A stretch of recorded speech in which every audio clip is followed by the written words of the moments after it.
Meus amores, tudo bem? Não sei vocês, mas eu já cometi tantas loucuras nessa jornada.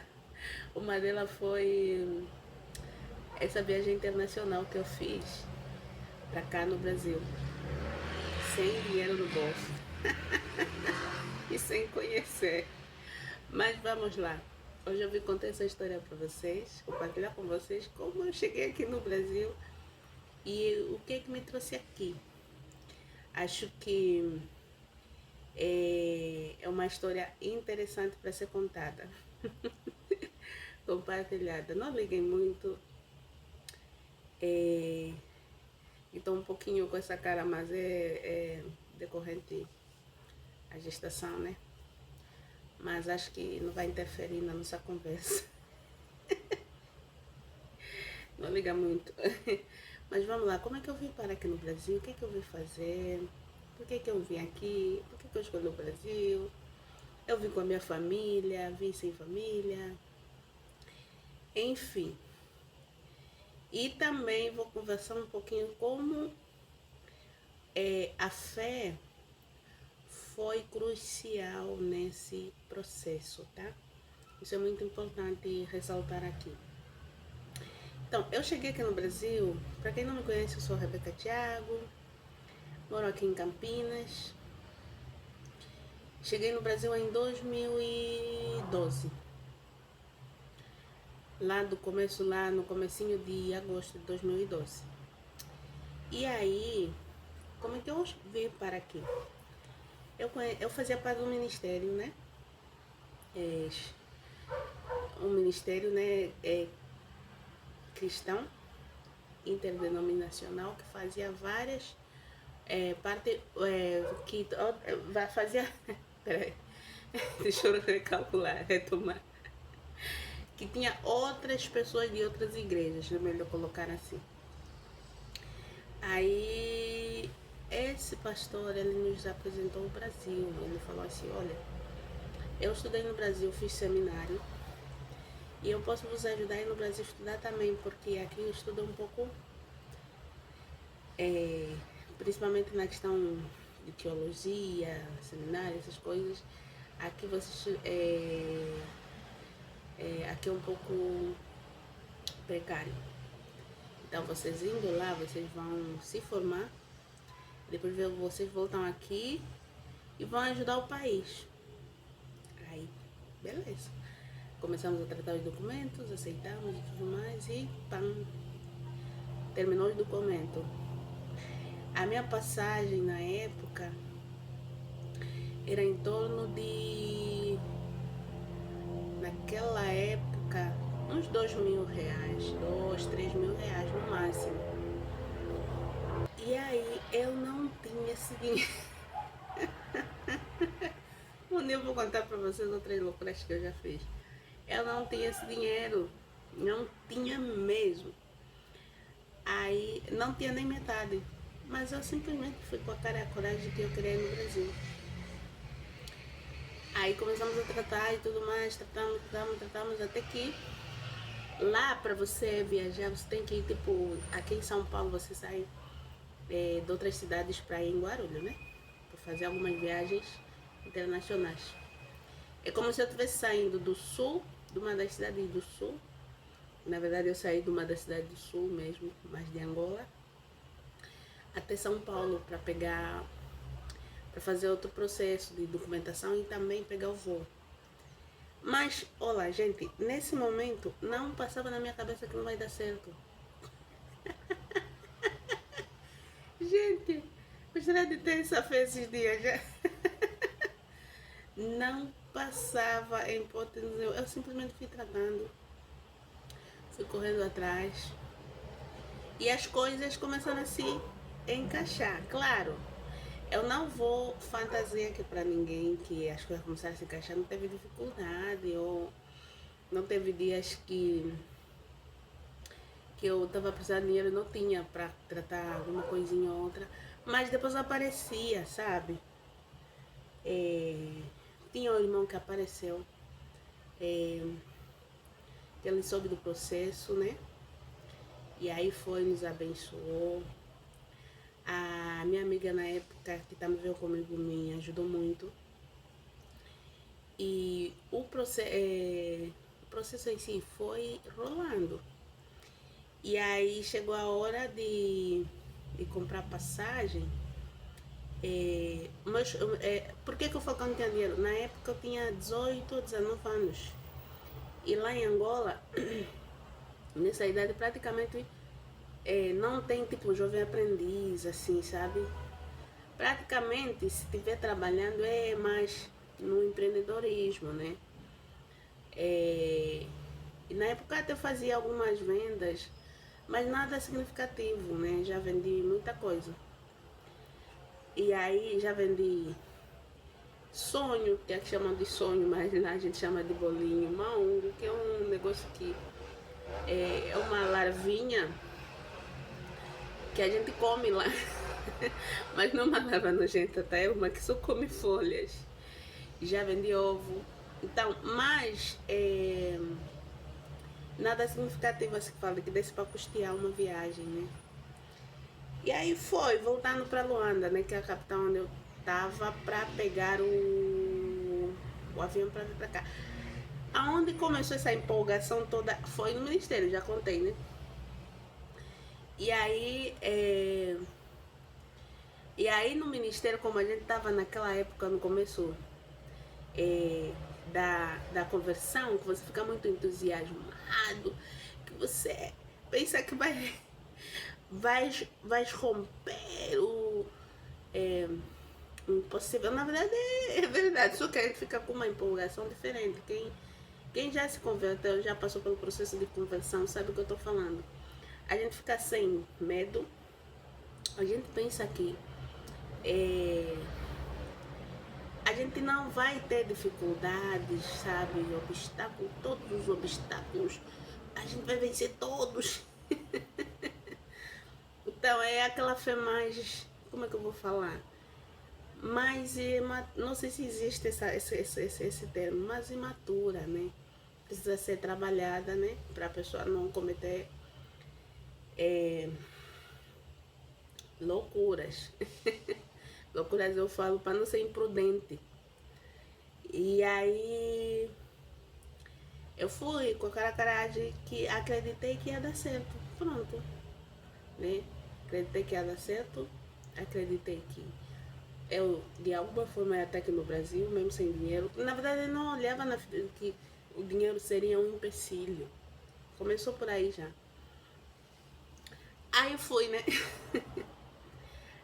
No começo, a minha mãe e o meu pai tiveram assim, uma pequena resistência, porque eu nunca tivera saído fora do país. Seria a primeira experiência. Uma menina, sabe, com 18 anos. Não tem pai que não fica com o pé atrás nessas situações. Mas quando eles viram a minha insistência, quando eles viram a minha vontade, eles abençoaram, mas não tinham dinheiro para pagar passagem para mim. Então, abençoaram, mas assim, filha, oramos por você, que dê tudo certo, que a gente tá aqui. Conta com a gente, mas é contar com a gente não financeiramente eles falando para custear a passagem, porque eu sabia que eles não tinham, e eles também não tinham mesmo. E aí, nessa cidade, né, Luanda, eu fiquei na casa da mãe desse pastor que nos indicou, que nos apresentou o Brasil, tratando os detalhes da viagem. E depois a gente conseguiu comprar passagem. E aí a gente embarcou. Eu e mais uma menina, uma amiga minha. Aí embarcamos, né? Pela primeira vez. Foi uma das primeiras vezes que eu pisei na escada rolante. Primeira vez. Nossa senhora, primeira vez que eu coloquei unha postiça, né? Unha de gel. Também pode ser assim.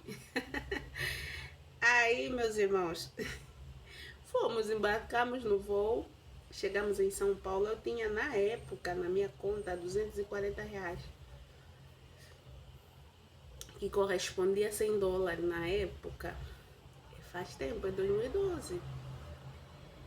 Então, 240 ou 260 reais, a gente chegou aí em Guarulhos. A minha amiga também tinha esse valor. E aí alguém estava nos esperando, que esse pastor falou com outra pessoa que já estava aqui nesse ministério, estava nos esperando lá para nos mostrar o ônibus que a gente vai subir, como que a gente faz, porque a gente nem sabia se ia para o norte ou para o sul. E aí pegamos o ônibus com a ajuda dessa pessoa que morava em São Paulo e fomos até o sul do Brasil. Aí a primeira coisa que a gente é totalmente diferente, gente. É totalmente. A agitação de São Paulo já começou a me assustar. Mas enfim, já começou a me assustar muito. E aí pegamos o ônibus na época. Se eu bem me lembro, eu acho que é o ônibus da Catarinense. Pegamos o ônibus da Catarinense, pagamos a passagem, na época acho que era R$ 40 a passagem, não lembro mais. Aí fomos, R$ 40. Faz tempo, né? Hoje em dia você não encontra mais esse valor. Aí fomos, chegamos, né? Ficamos na casa dos irmãos. E assim começou a aventura aqui no Brasil. Ficamos na casa dos irmãos angolanos também, né? Que já estavam aqui, que nos receberam. E começaram a nos ajudar com relação a onde a gente ia se... como é que a gente ia fazer as coisas, né? Tipo, onde é que é a escola? Como é que se faz para alugar? Procurando lugar para morar e tudo mais. Todos esses detalhes. E aí, como no Brasil, quando você entra pelo processo de estudo, de estudante, que foi o meu caso, que eu entrei com o visto de estudante, você geralmente recebe uma carta de chamada, né? E essa carta de chamada a gente tinha recebido de uma instituição batista. E a gente estava matriculada nessa instituição batista. E aí a gente chegou, já tinha 3 meses de atraso. Ai, Jesus Cristo. Já tinha 3 meses de atraso. Aí ele falou conosco. Quando eu falei, a gente chegou porque eu fui com mais uma menina, que é uma amiga minha.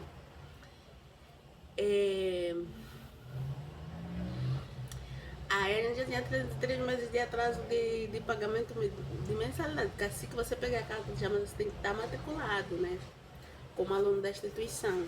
E a gente se atrasou a chegar aqui. E a gente que não tinha dinheiro para pagar as mensalidades, na época, eu lembro que a mensalidade era 200 e pouco, ou 300. Aí, deixa eu sentar bem, já tô ficando... Aí ele nos propôs, ele tinha uma instituição de recuperação de ex-drogados. E aí falou assim, vocês passam a trabalhar no final de semana, façam faxina aqui na faculdade, isso vai abater a vossas mensalidades, vocês não vão pagar nada, vocês vão estudar. Aí já aliviou um pouquinho, só que você não tinha noção do que é trabalhar numa instituição de ex-drogados, né? Claro. E a gente tinha que ficar lá sexta à noite, sábado à noite e voltávamos domingo de noite. E aí fomos trabalhar nessa instituição. Foi uma experiência desafiadora, marcante, né? Pessoas que precisam mesmo de ajuda. E as pessoas que fazem esses projetos precisam de muito incentivo. São projetos maravilhosos, né? Que ajudam as pessoas a se reintegrar, mas na maior parte das vezes as pessoas, algumas pessoas que estão saindo no vício, elas tendem a ser um pouco agressivas e você tem que ter mais calma, mais controle, mais domínio e você precisa ter mesmo treinamento. E aí foi, né? Aí foi essa experiência e tudo mais, né? No começo. Aí chegamos aqui. E aí fomos indo, estudando teologia. Não acabei a teologia por questões que eu vou contar numa outra oportunidade. Por quê? Porque é uma história muito longa, senão nunca vou sair daqui. Esse vídeo já tem 15 minutos. Não terminei a faculdade. Comecei uma outra faculdade, tive que parar para começar a trabalhar. Porque o trabalho não me possibilitava fazer as duas coisas e eu precisava pagar as contas, né? As contas não são de cada dia. E aí eu tranquei. Mas resumidamente, então foi assim que eu vim parar aqui no Brasil, tá? Através da proposta desse nosso pastor, através desse pastor que me apresentou o Brasil, e através desse enredo todo que eu já contei, fui para o Sul.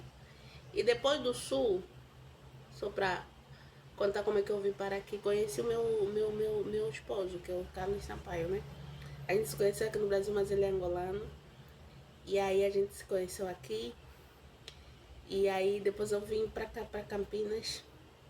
Nos casamos e a gente começou a morar junto e nunca mais fui noutra cidade. A gente se estabilizou aqui em Campinas e nunca mais saímos daqui. Isso já fazem... Isso foi em 2017. Né, esse processo da entrada de Sampaio na minha vida. Aí foi assim que eu comecei a morar aqui em Campinas, tá? Mas até então eu morei em Florianópolis, né? Não falei a cidade, Florianópolis. Depois eu fui morar um pouco em Joinville. Morei mais em Joinville do que em Florianópolis. E aí de lá eu vim pra cá, pra Campinas. E nunca mais saí daqui. E é isso. Agora, se eu já voltei em Angola pra passear, já voltei em Angola pra passear em 2021. 2021. Quando foi em fevereiro. Eu só não me lembro se a Covid começou em 2021 e 20. Acho que eu fui em 2019 ou em 20. Peraí. Eu fui em 2020. E aí, quando eu cheguei aqui, que eu fui em fevereiro, né? Quando eu cheguei aqui, a pandemia começou forte, né? Que aí já ninguém mais podia sair. Quase que eu fico por lá. Mas eu fui lá, eu, Sampaio e a Alice. A Alice, na época, tinha 2 aninhos. 1 aninho e pouco. E aí, voltei pra lá. Tem alguns vídeos aqui, mas não tanta coisa, né? E aí, nunca mais voltei pra lá, desde lá. Me estabeleci aqui. E nesse momento tô tranquila, mas pretendo sim voltar, passear, visitar a família. Aí quais são os desafios que a gente tem aqui como imigrante? É mais essa questão da família mesmo, né? Longe, né? Esse desafio é muito difícil. Aprender coisas novas, aprender a lidar com cultura nova. Minha cabeça está muito para baixo, né, do vídeo. Aprender a lidar com uma nova forma de viver, né, porque os países são diferentes. Mas em contraparte a gente também cresce muito, né? Porque a gente se desafia muito, a gente começa a ver a vida do outro ângulo, né? A gente tem que aprender um monte de coisa. Mas tem sido uma bênção. Então, talvez vocês podem me perguntar, não passaste fome no começo? Não sei se alguém perguntou isso, porque eu falei que vim praticamente sem dinheiro, né? Não passei fome. Graças a Deus, Deus supriu, né?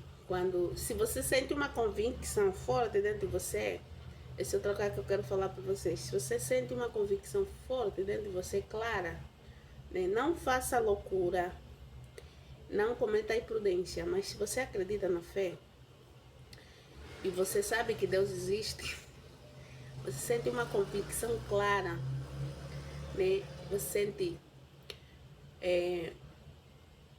algo dentro de você claramente falando para você fazer alguma coisa, claro, dentro dos limites da ética, né?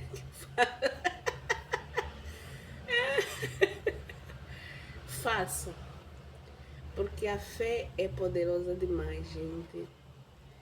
e as coisas vão se encaixando. Deus vai provendo de tal maneira. Eu vou vos contar depois as experiências assim, de milagre que eu já vivi nesse processo, porque se eu contar aqui, esse vídeo vai ficar muito longo, vocês não vão me aguentar. Mas quem quiser ouvir as experiências mais detalhadas do que eu vivi nesse processo, talvez queira se inspirar, talvez queira fazer uma loucura igual a minha, pode comentar aqui que eu vou trazer um outro vídeo só falando dessas experiências que são maravilhosíssimas e riquíssimas. Uma delas é que tem uma igreja que nos apoiou muito, igreja, na época lá, Igreja Batista, os irmãos, alguns irmãos nossos com terras também nos apoiaram muito, né? Mas não deixamos também de ver uma experiência desafiadora em que a gente teve que comer feijão preto com arroz durante uma semana seguida, sem nada, sem mistura. Mas depois disso, a gente começou a viver outras experiências, né? De fé, de milagre, de provisão mesmo. São essas experiências que também marcaram muito esse processo, tá bom? Então Deus foi provendo muito, de verdade. Foi provendo demais. Então é isso, meus amores. Foi assim que eu cheguei aqui no Brasil. Se tiver alguma dúvida, ó, esse vídeo, a minha posição tá de uma maneira, mas não liguei, só a gravidez já tá tão avançada que tô sem energia para sentar bem. Se alguém tiver uma dúvida, alguma pergunta, quiser sugerir alguma coisa, deixa aqui nos comentários, tá, meus amores? Beijo, amo vocês, se cuidem, ah? Tchau.